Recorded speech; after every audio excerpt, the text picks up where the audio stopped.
So with that, I'd like to take some time to introduce our keynote speaker, Professor Ebrahim Moosa. Dr. Moosa has unique position or unique qualifications to discuss a lot of topics as it relates to ethics and as it relates to ethics and tradition, as he's one of those individuals who has had an opportunity to train both in a traditional Islamic context at Darul Uloom in India, as well as having PhD in Islamic Studies from the University of Cape Town. He's gone on to teach at very prestigious institutions such as the University of Cape Town, then Stanford, spent 13 years at Duke, and has relocated since 2014 to the University of Notre Dame. He's a very prolific writer, has written about many subjects within Islam. His book in 2005, Ghazali and the Poetics of Imagination, won the American Academy of Religions Award for the best first book. More recently, has written What is a Madrasa, detailing his personal experience in an intellectual journey, and some of the offers a critique of different models of education, and has written extensively in the field of ethics, and more recently medical ethics, neuroethics, and is working on a new book entitled Muslim Ethics Between Right and Wrong. And so I think he's really a fantastic individual for us to open our conference with and help shed some light on the topic. He's going to be giving us his presentation entitled Muslim Ethics and Technology, Opportunities and Challenges to Tradition, and I can't think of a better speaker to handle that large topic. So please welcome Dr. Moosa to the stage.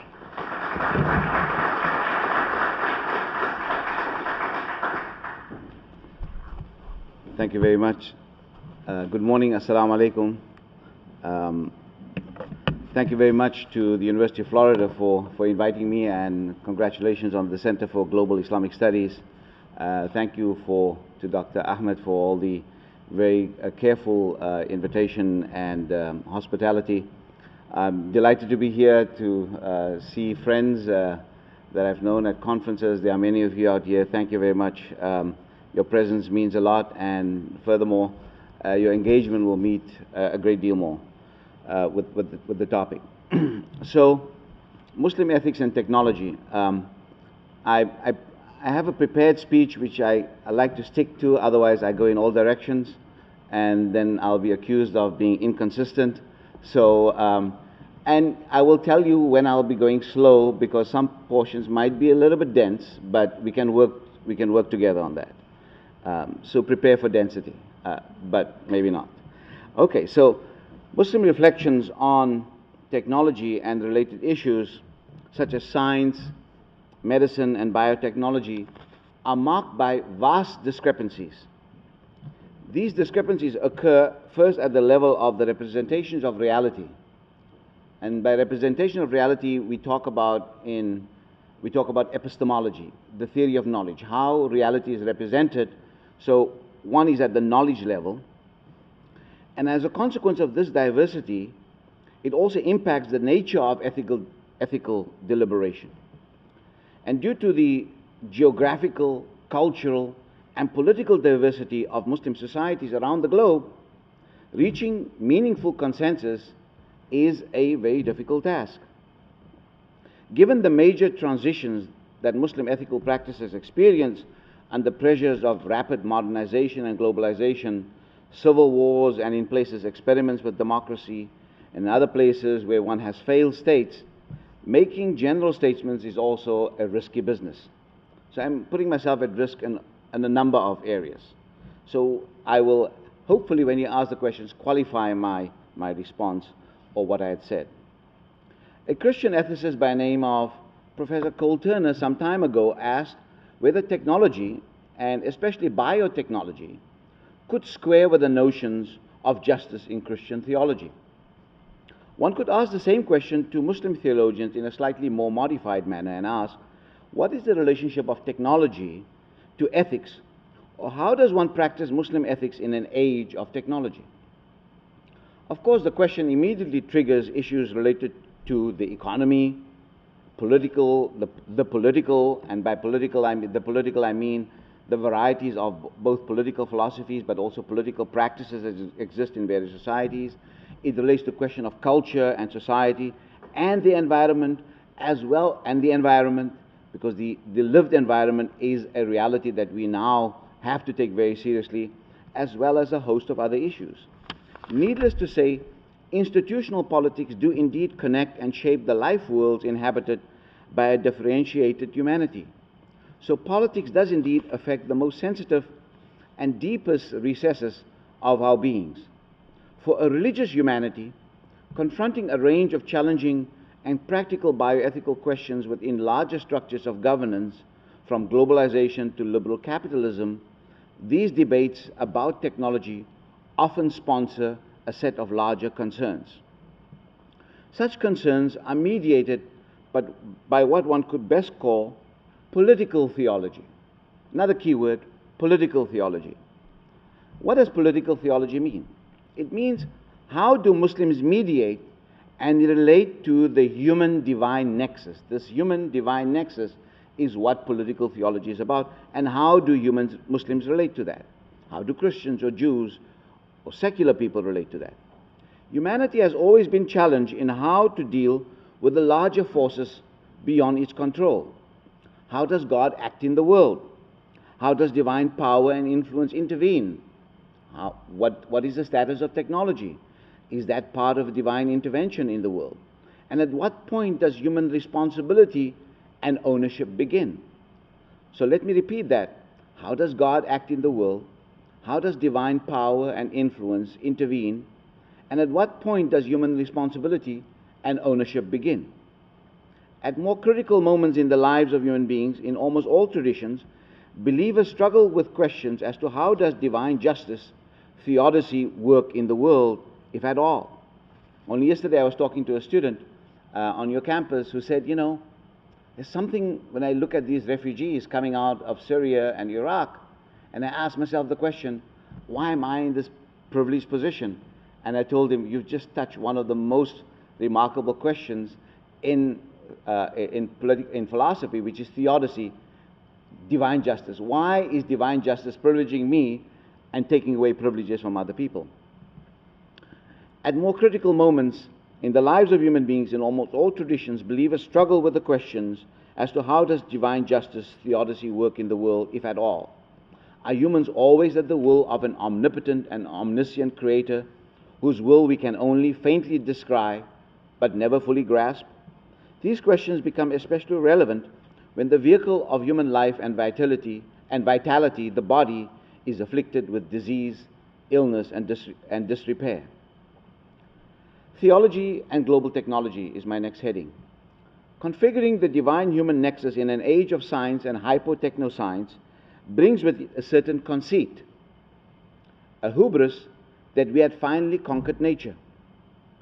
Probing the outer limits of our vast cosmos, together with finding the arrow of time in evolutionary biology within 2 centuries, can often show a picture of human vanity. So when the next generation of cutting-edge physics and biology comes on stream in the form of nanotechnology, genetic reproduction, human embryonic stem cell research, enhancement, and germline therapies, our humanity is saddled with both the hubris of a post-human age, coupled with a surge in anxiety and trepidation about our capacity to self-implode. It is at this stage that we are confronted with major questions about the viability of our collective future.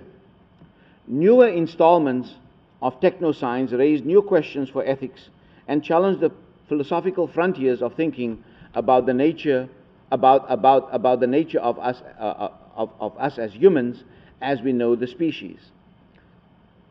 Our reality, accelerated by technology, especially biotechnology, is one where our bodies and our technologies enframe and act upon each other in unprecedented ways.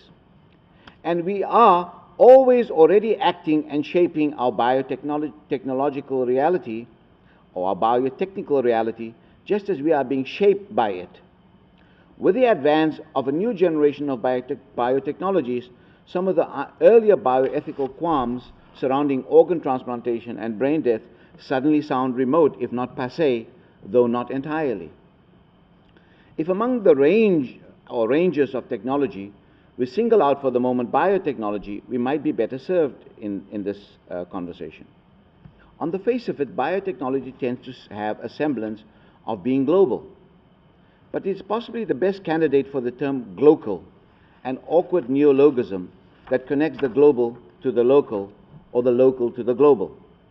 What might appear to be global vestiges are actually connections forged between numerous global elites and consumers of biotechnology around the world.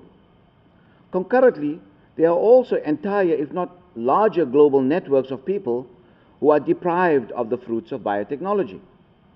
Economically deprived and less visible communities in both the developed and developing countries might only receive the dregs of such global dispersal of expensive and intensive biotechnological therapies. For some of the poor in the world, the low fruits are what they enjoy of biotechnology, such as immunization, HIV/AIDS tests, and if they're extremely lucky, basic health care. That might be the sum total of the benefits of technology the largest segment of human beings in the world currently enjoy. At the same time, for the affluent of the world, biotechnology can bring the benefits of organ transplantation, super advanced surgeries, give them access to antiretroviral drugs that can restore a viable life to AIDS sufferers, and offer advanced reproductive and fertility treatments for those who desperately want offspring.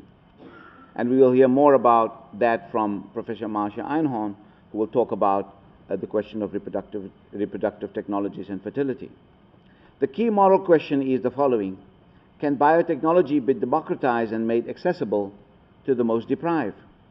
Would this not be one of the moral determinants about the viability and future of technology?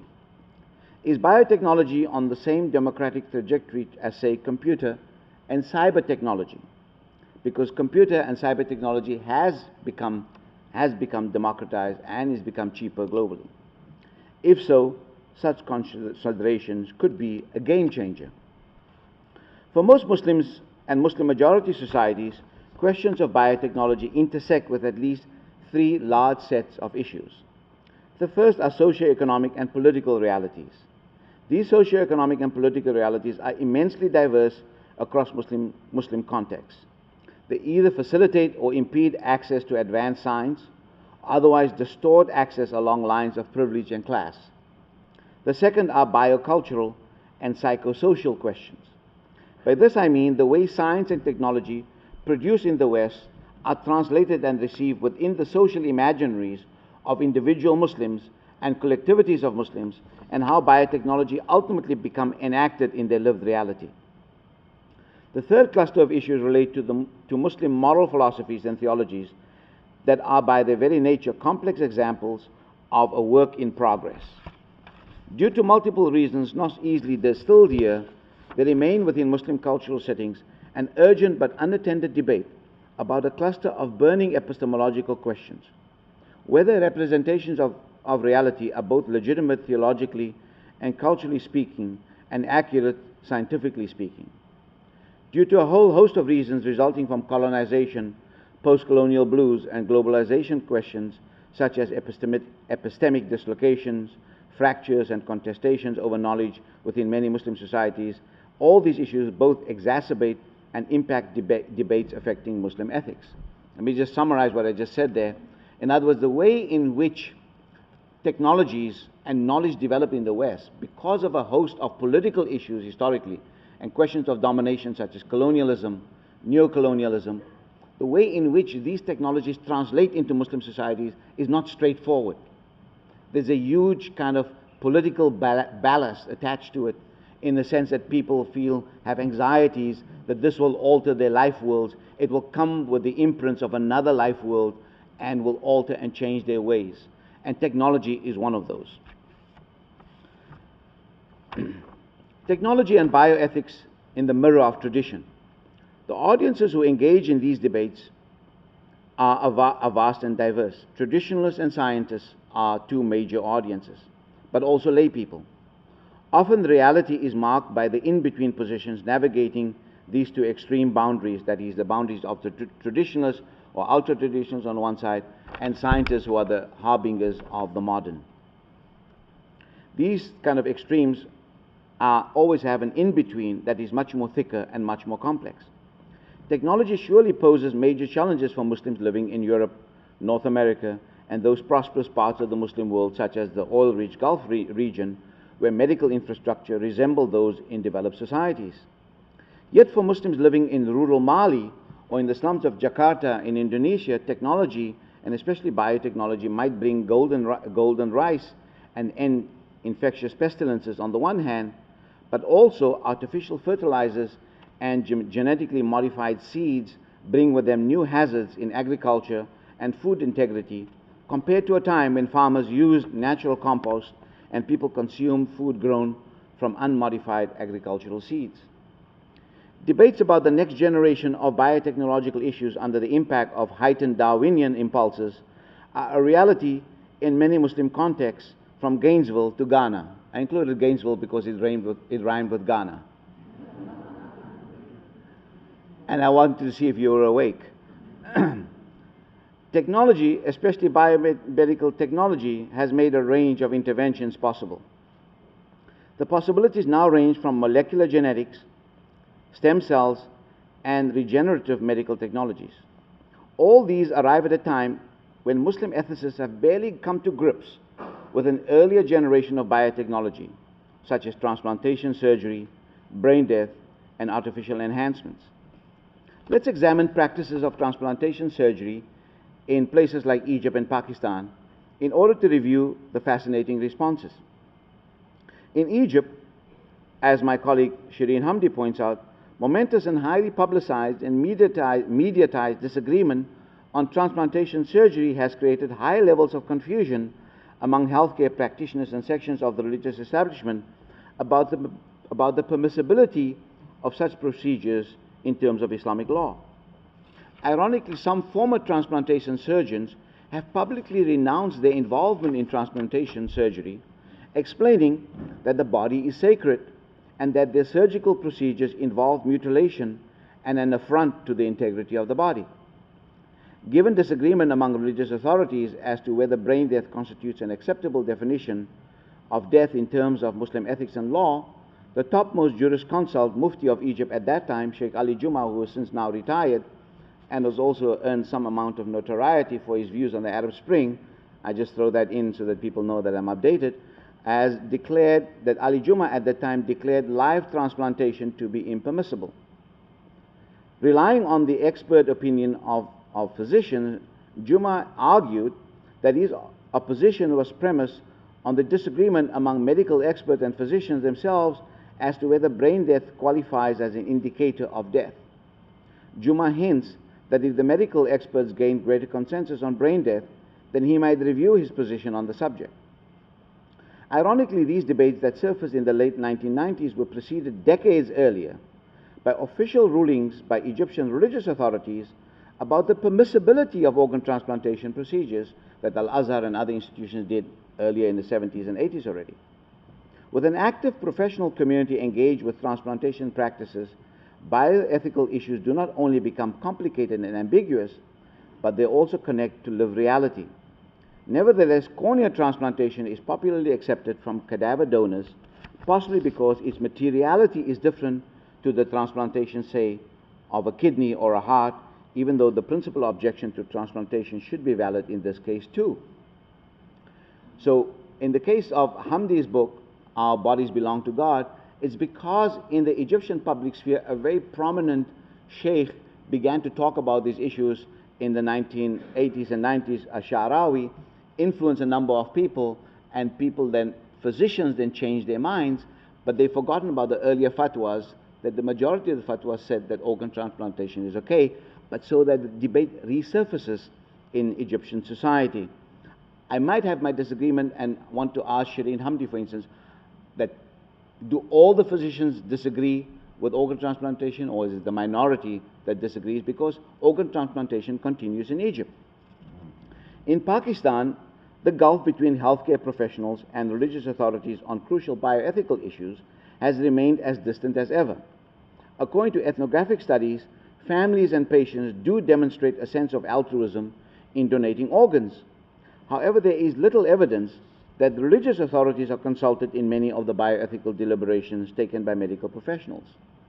In 2010 only, Pakistan passed a law regulating transplantation and human tissue donation, even though the practice has been in vogue for some time. In the meanwhile, religious authorities have yet to validate or proscribe transplantation surgery in terms of Islamic ethics. And I've written about this before, that already in the 1970s there's a kind of a mainstream Deobandi fatwa that is one of the schools where Mufti Shafi says that organ transplantation is prohibited because it militates against the dignity of the human body and the integrity of the human body. That fatwa in Pakistan has not been rewritten yet, but in India, among similar circles, there has been some kind of tweaking around that, and some of the Deobandi scholars have allowed it. In the meanwhile, religious authorities have yet to validate or prescribe transplantation surgery in terms of Islamic ethics. The partition between stakeholders to transplantation surgery, such as physicians and the religious authority in Pakistan, is so polarized that conversation between those sectors are limited, as Farhad Muazzam shows. In the absence of a national ethics forum, from the outside it appears that the incommensurability in worldviews held by the various stakeholders might be the reason for the deadlock, although this might in itself not truly reflect the full and complex reality of Pakistani society. Transplantation does continue at a growing rate in Pakistan. But as Hamdi has pointed out, in the Egyptian context, advanced technology-intensive healthcare is only available to some. The ethical complexity has a political and economic dimension. Surely people in the Muslim world do encounter a new generation of biotechnology in one form or the other. Enthusiasm for the novel clearly is a factor. Often debates about technological transfer occur without adequate discussion about cultural adaptation and moral domestication of such practices.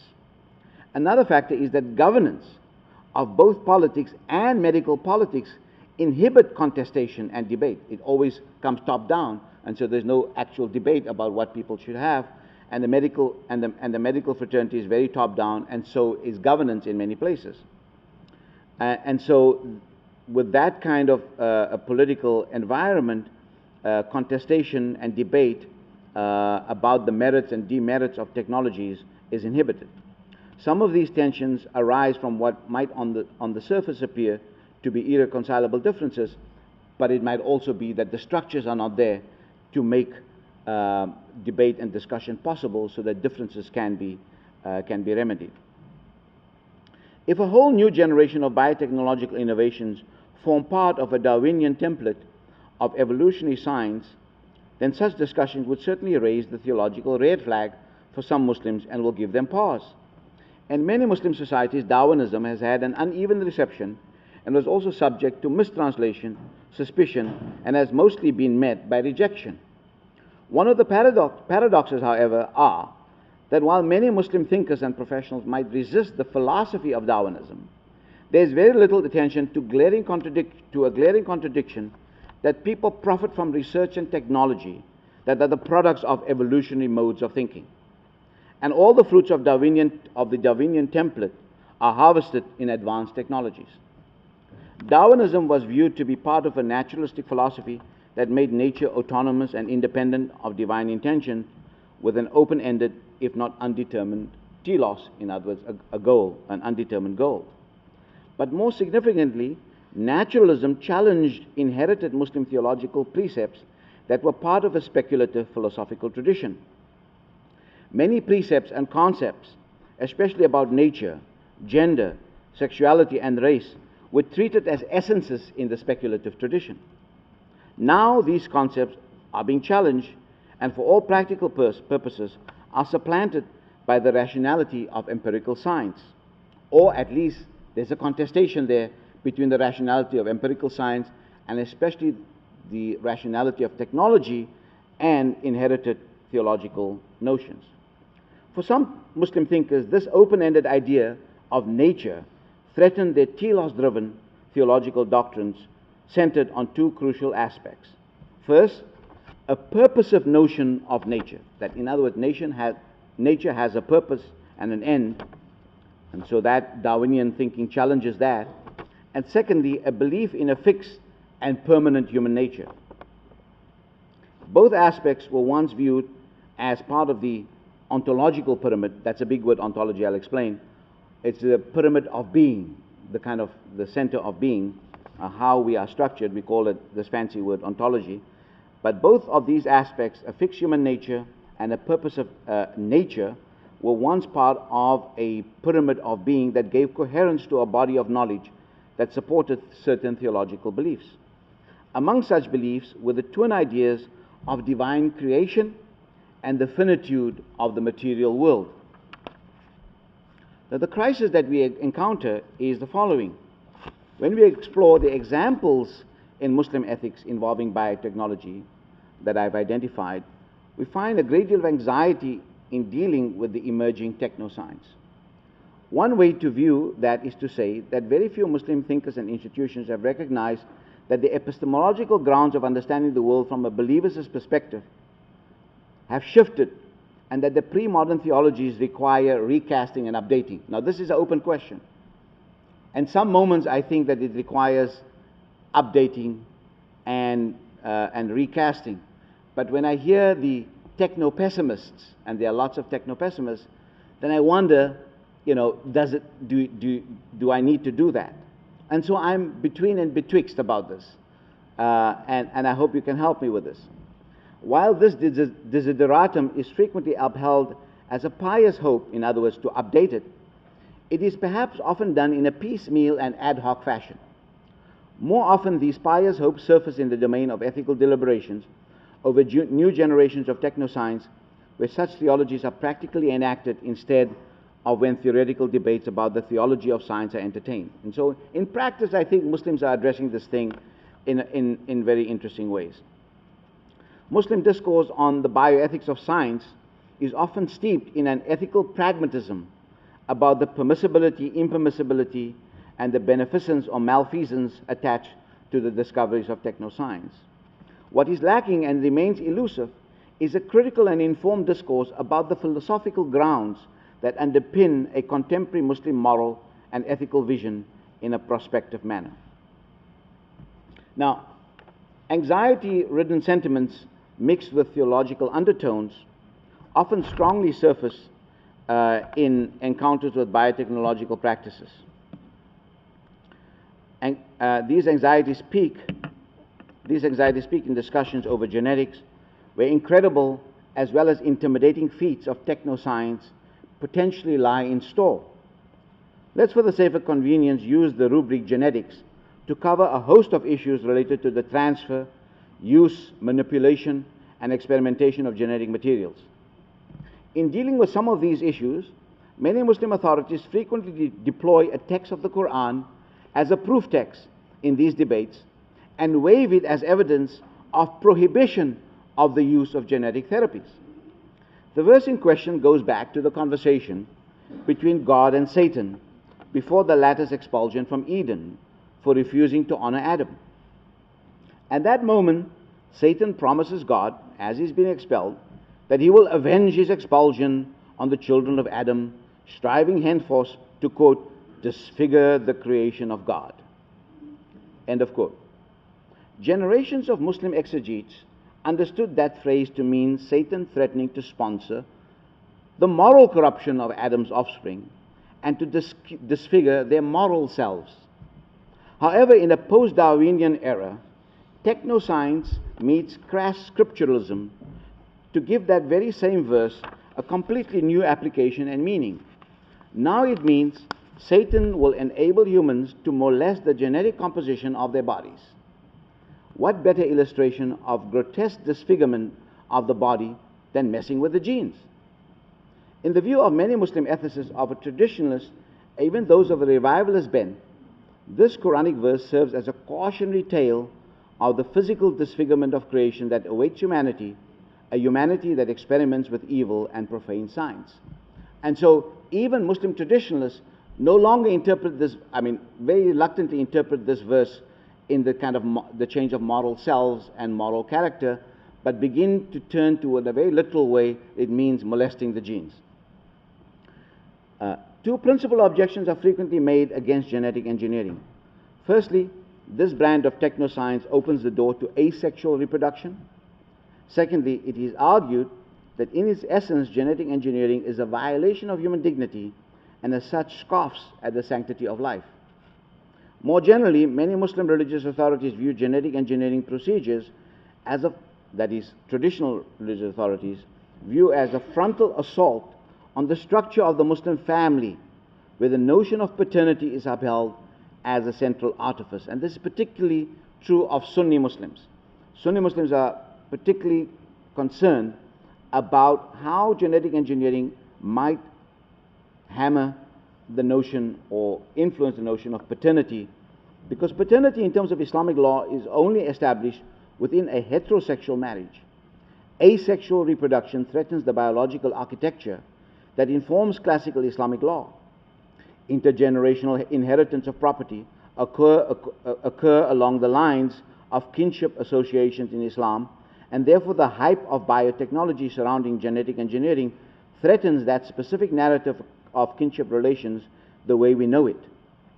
Genetically engineered offspring, it is feared, will find themselves in a legal and ethical no man's land in terms of existing Islamic criteria, and it challenges the entire system. One concern most religious experts voice is that asexual reproduction will promote discrimination between different kinds of offspring. Children with naturally reproduced genetic makeup who will be subject to one set of rules versus children bearing artificially engineered genetic makeup who will be subject to a different set of norms. In short, what they dread is discrimination coupled with normative anarchy. But there's another less explored side to this too. Egbert Schierman is a Dutch scholar, and others would argue that it's a good thing that Muslim ethicists are still resisting the completely free-for-all autonomous human person who has no limits and does not abet the unlimited adventure of technology. Hence, these Muslim traditionalists say no to some practices. And the reason they are saying no is they are holding on to the integrity and sanctity of life and certain values that they deem important above the magic of technology. In other words, human beings want to be in control of technology and not a scenario where technology owns us.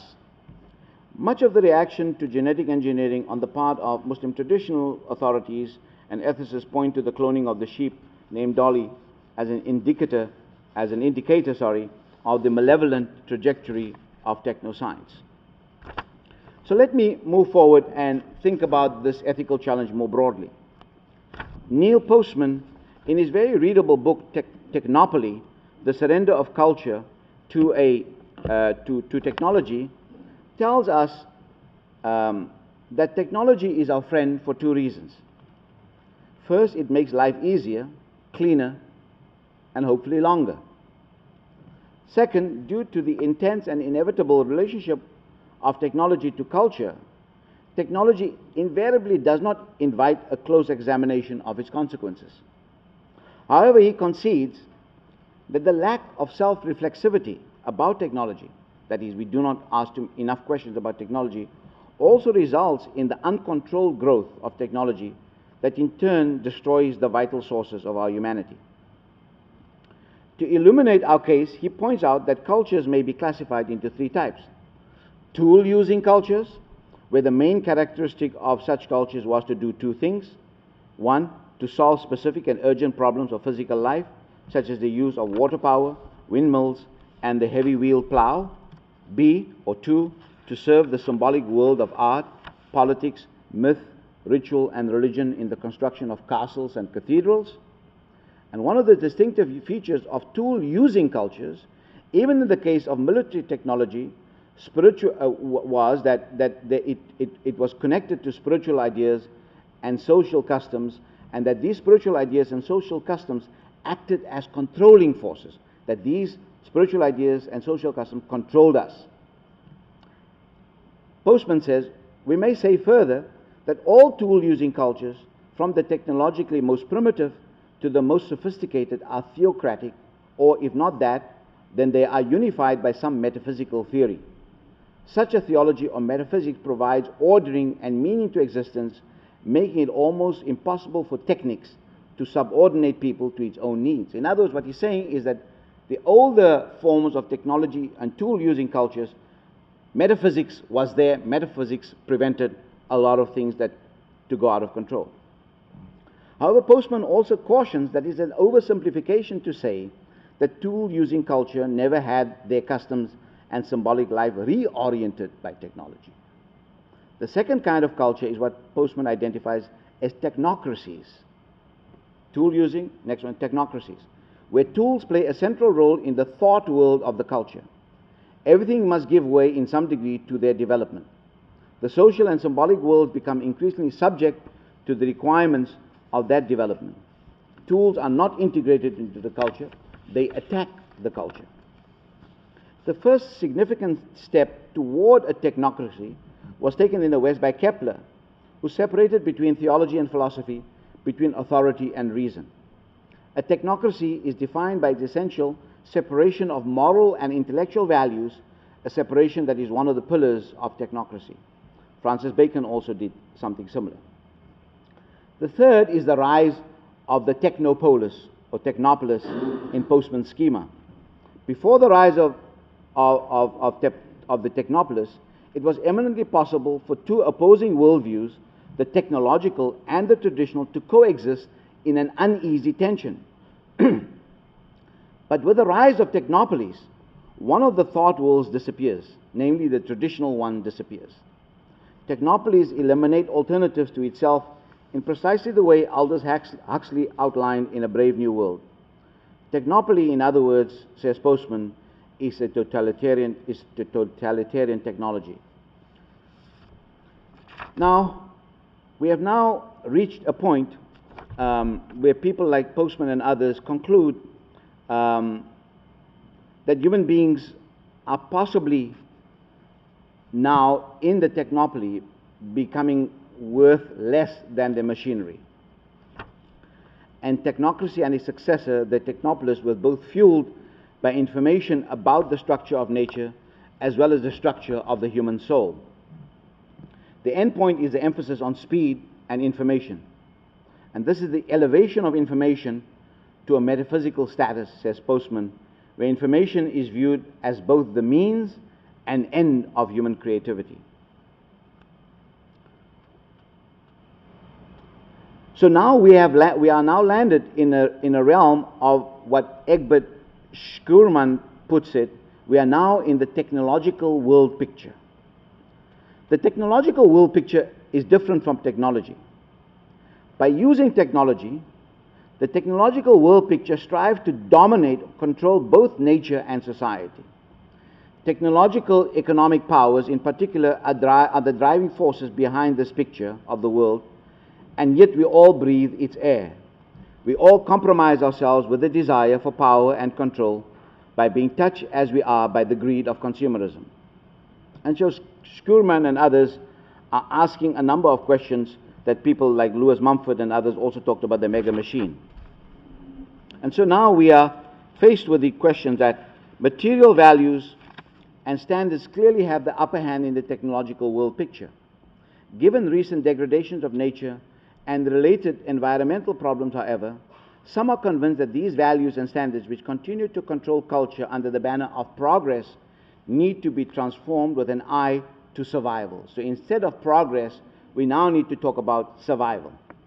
That said, adjustments to date have come after the fact and are seldom more than politically correct.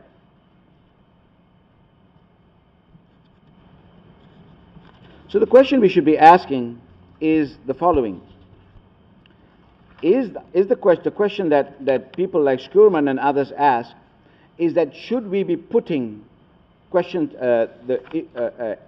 a major juggernaut such as technology, should we be putting it subject to certain values, the value of, say, trust, integrity, responsibility, continuity?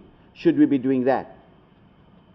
Schuurman argues that the reason we continue to encounter more problems is because the technological world picture and the ethics that it generates had failed us.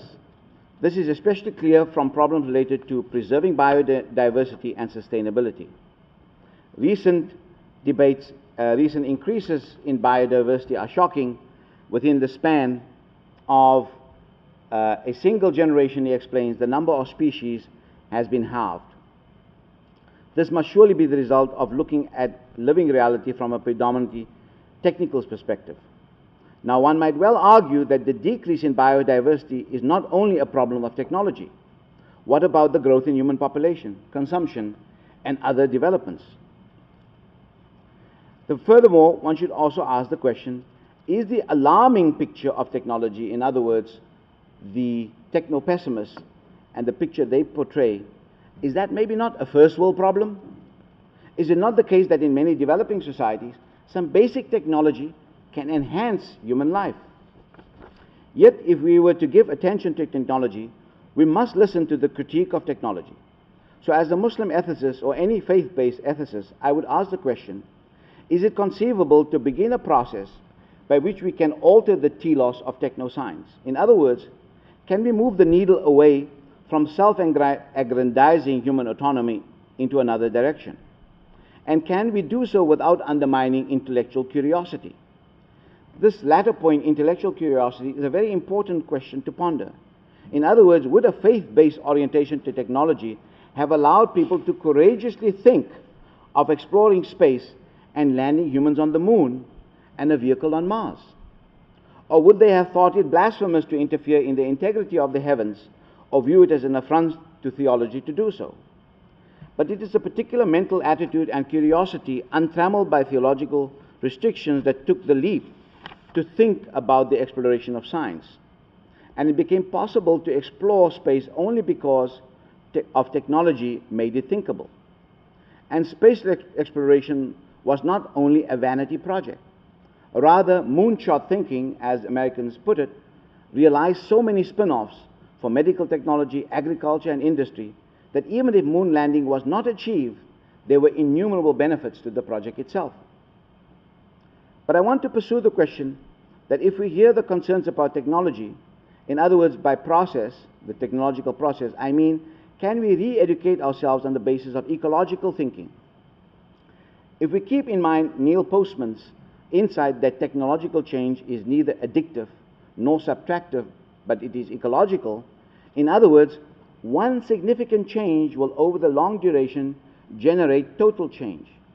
For instance, the Benedictine mechanical clocks did not only provide the regulation of time in monasteries, but in due course the watch also synchronized and controlled the actions of people.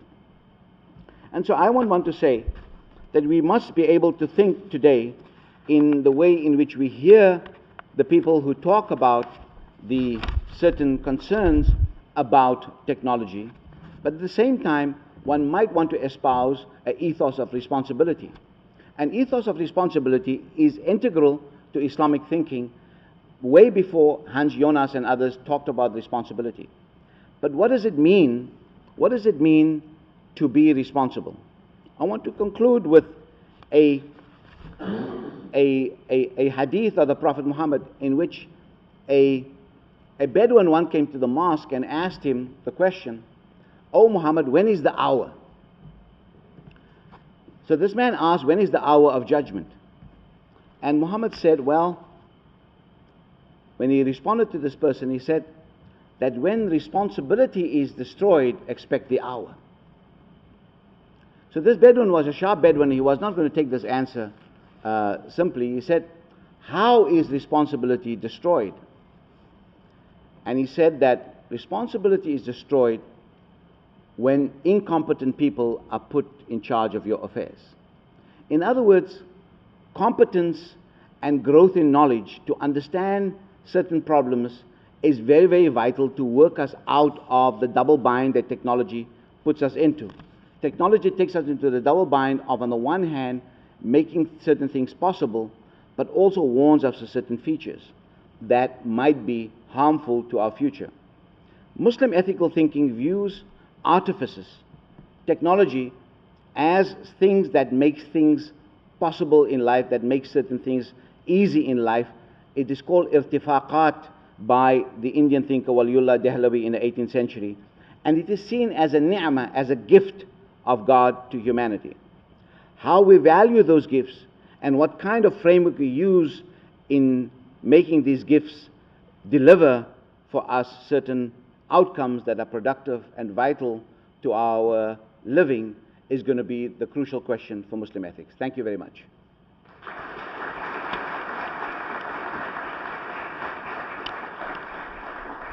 Thank you very much, Dr. Moosa. We have a few minutes for questions. Yes. So I just wanted to thank the brilliant speech, very, very thought-provoking. One of the themes that you had commented upon was that we have all of these new technologies available to us, enhancements in medical science, etc., but not necessarily adequate or robust enough framework amongst traditional societies in, say, Egypt or the quote-unquote traditional Muslim world. Do you foresee that framework being developed amongst the Western Muslim scholars and thinkers, and then informing the traditionalist approach, or do you see this constant sort of clash between the two? And where this translates is, obviously, this is now a global marketplace of ideas, but similarly a global marketplace of medical procedures. So we have patients coming often from other parts of the world to the U.S. for specific types of therapies, which may or may not be available in their homeland, and we don't see this tension amongst the ones that have the means. So I was wondering if you could comment on that. Yeah. Well, thank you. Let me just, this distinction between first world, developing world, at one level becomes porous because technologies do have trickle-down effects, and so they are trickle down, but obviously there are questions about how it trickles down. So for instance, expensive surgeries can take place in Karachi and in Cairo, but at the same time people don't have adequate water that can prevent eye disease or kidney disease and other kinds of things. So the basic healthcare, there's always a big policy issue that is being debated. And I think what will help is that if the politics and the policy issues improve, if the structures of society improve, the ethical deliberation can also improve. But with bad political structures, economic structures, the ethical deliberation has certain drawbacks and is hampered. So the question that you asked was, would there be so what I meant by is traditional Muslim thinkers who value a particular modality of thinking and believe that their tradition has better answers than the modern tradition itself. In other words, and so they're not always fully informed or fully au fait and familiar with modern technologies in a kind of a natural way. Oftentimes, at many of these councils where traditional authorities sit, some expert has to come and explain to them how, organ transplantation works, how kidney transplantation works, how cornea transplantation works, what is genetic thing. So it's not part of the day-to-day literacy, and so it does create a different kind of environment when you have an ethicist for whom these issues of technology and science is part of the day-to-day literacy. They almost internalize it, naturalize it, right? So you have two different ways of two different kind of individuals responding to that. So now you raise the question whether I see certain kind of possibilities, and I do think the challenge is both in the Muslim West and in the Muslim East, if I can use that term, is that in both places even in the Muslim West, there's not yet a robust philosophical conversation about these issues. It's still very much in the traditional fiqh tradition, that is Islamic law tradition. It works on aphorisms, that works on certain kind of what I call deontological ethics. In other words, is duty-based, and these are the answers that you must find. What one need to do, and hopefully in my next book I will be broaching some of these topics about how one begins to think about these things in more philosophical terms, in much more robust terms. In other words, there's a lot that we can learn, and you don't have to reinvent the wheel. You can learn from lots of debates in Christian ethical thinking, Jewish ethical thinking, and secular ethical thinking about these issues, because each one of these three that I've mentioned have differences among themselves, and these can help in the deliberation. But the question will be that I think the attitude of Muslims historically towards technology has been that, what I said at the end, that technology or anything new is a gift. It's how you use that gift. And it's the, as Iqbal said famously, I hope I'm not going to, Iqbal is the pre-partition Indian philosopher, poet, who said that, you know, that the Muslim attitude towards the secular is when you include the complexity of life. And when you deny the complexity of life, you become secular. But when you include the complexity of life in the way you view the world, you become religious. And I think that Iqbalian understanding of driving the complexity into ethical thinking. I've tried to show that I'm on both sides of this debate. I hear the techno-pessimists, but there's something in me that is also a techno-optimist. And I hope to see that there's a place in between, that one could find that in a cautionary way. And so I think that is a very important deliberation that we need to do in order to get there. But I'm not sure that I'm seeing that robust deliberation that you are asking is still not happening in the major councils in the United States. But hopefully one can prod them to get there.